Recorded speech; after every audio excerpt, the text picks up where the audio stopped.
Mga ka-brother, sister, hambal nila mabalikan ko kuno kay wala ko poder o gahom, pero mabasa sa Lucas 10 verse 19, ginatagan ko kamo sang autoridad para madaog ninyo ang mga demonyo, kag ang tanan nga gahom sang aton kaaway nga si Satanas, kag wala sing makahalit sa inyo.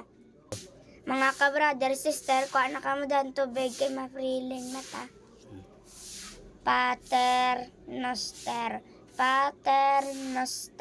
qui in celis sanctificator nomen tuum, adveniat regnum tuum, fiat voluntas tua, sicut in cielo et terra.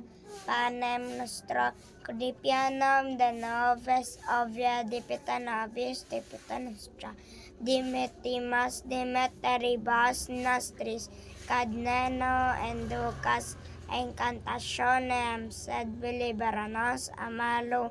Amen. Tindog na kamo dalayawon ang ngalan sang Diyos.